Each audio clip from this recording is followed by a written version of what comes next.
ஏற்கனவே 2 திருமணம் செய்து 5 பிள்ளைகள். மூன்றாவதாக தன்னை விட 13 வயது குறைந்த இளைஞருடன் ஒரே வீட்டில் ஒன்றாக வாழ்ந்த பெண். மதுபோதையில் மூர்க்கத்தனமாக பெண்ணை அடித்தே கொலை செய்த இளைஞர்.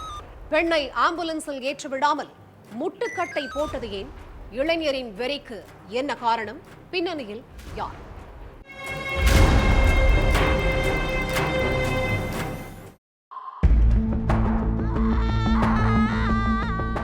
அடிக்காத என்னைய விட்டுருன்னு நைட்டு நேரத்துல திடீர்னு ஒரு பொண்ணோட அலறல் சத்தம் கேக்குது. பக்கத்து வீட்டுக்காரங்க ஓடி வந்து பார்த்தப்போ 38 வயசான மணிமேகலைய 25 வயசே ஆன இளைஞர் ஜீவா கண்மூடித்தனமா அடிச்சுக்கிட்டு இருந்திருக்கான்.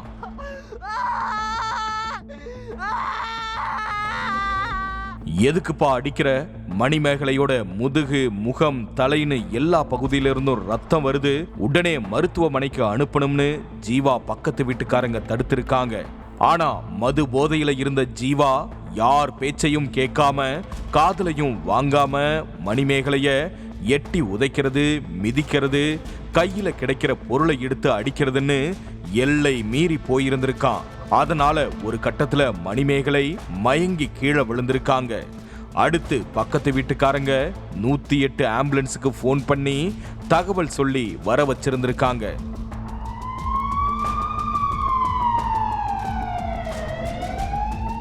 கோவை ஆனைமலை பக்கத்துல உள்ள பாறைமேட்டுக்கு வந்த ஆம்புலன்ஸ் ஊழியர்கள் மணிமேகலைய மீட்கப்பட்ட பாடு கொஞ்சம் நஞ்சமில்ல.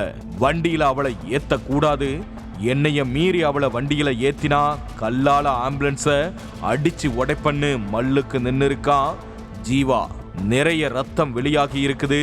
உடனே மருத்துவமனைக்கு கொண்டு போகலன்னா மணிமேகலை உயிருக்கே ஆபத்துன்னு ஆம்புலன்ஸ் ஊழியர்கள் எவ்வளவோ சொல்லியும் ஜீவா கேட்கிற மாதிரியே தெரியல. தெருவுல பெரிய கல்ல தூக்கி போட்டு ஆம்புலன்ஸ் போக விடாம தடுத்திருந்திருக்கான். இரவு 9 மணிக்கு வந்த ஆம்புலன்ஸ அதிகாலை 4 மணி வரைக்கும் ஜீவா நகரவே விடல. அதுக்கடுத்து ஜீவாவோட அளப்புற ஒஞ்சதும் 4 மணிக்கு அப்புறம் மணிமேகலைய ஆம்புலன்ஸ் ஊழியர்கள் ஹாஸ்பிட்டலுக்கு கொண்டு போயிருந்திருக்காங்க.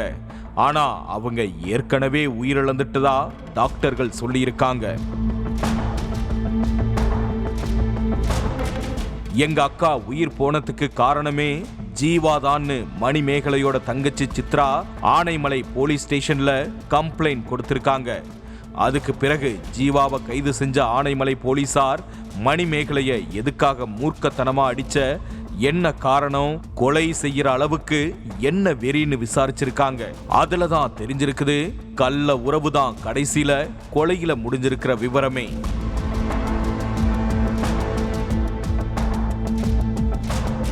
பாறை மேடுல உள்ள ஒருத்தரை கல்யாணம் பண்ணி 3 குழந்தைகள் பிறந்த பிறகு முதல் கணவர் மணிமேகலைய விட்டுட்டு வேற ஒரு கல்யாணம் பண்ணிக்கிட்டு போயிட்டாரு.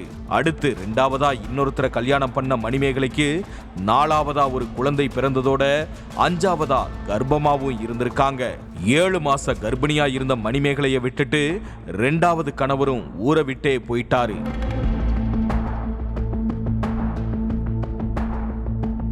அடுத்து கூலி வேலைக்கு போய் 5 பிள்ளைகளோட காலம் கழிச்சிட்டு இருந்திருக்காங்க மணிமேகலை. அப்பதான் திவான்சா புதூர்ல உள்ள இளைஞர் ஜீவா கூட மணிமேகலைக்கு பழக்கம் ஏற்பட்டு இருக்குது.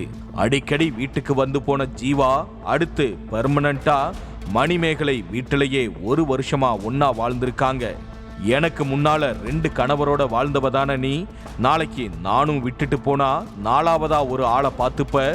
இப்பவே நான் வேலைக்கு போற கேப்ல நீ யார்கிட்டயோ பேசதான் செய்யற, எப்ப பாரு செல்போனும் கையுமா தான் இருக்கன்னு மணிமேகலை கிட்ட சண்டை போட்டிருந்திருக்கான் ஜீவா.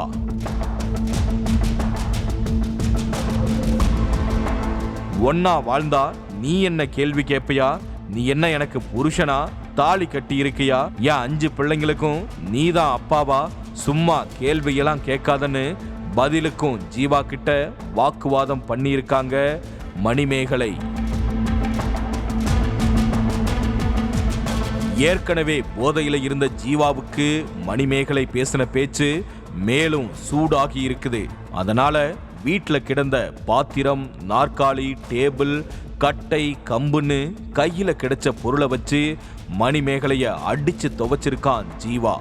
அடிச்ச அடியில மயங்கி கீழே விழுந்த மணிமேகலைய உடனே மருத்துவமனைக்கு அனுப்ப ஆம்புலன்ஸுக்கு ஜீவா முட்டுக்கட்டை போடாம இருந்திருந்தா மணிமேகலைய காப்பாத்தி இருக்கலாம். ஆனா 6 மணி நேரத்துக்கும் மேல ஆம்புலன்ஸுக்கு வழிவிடாம இடைஞ்சல் பண்ணதால மணிமேகலைய காப்பாற்ற முடியாம போயிருக்குது. அதோட விளைவுதான் மணிமேகலையோட 5 பிள்ளைகளும் அப்பாவும் இல்லாம அம்மாவும் இல்லாம நிர்கதியா நிக்கிறாங்க.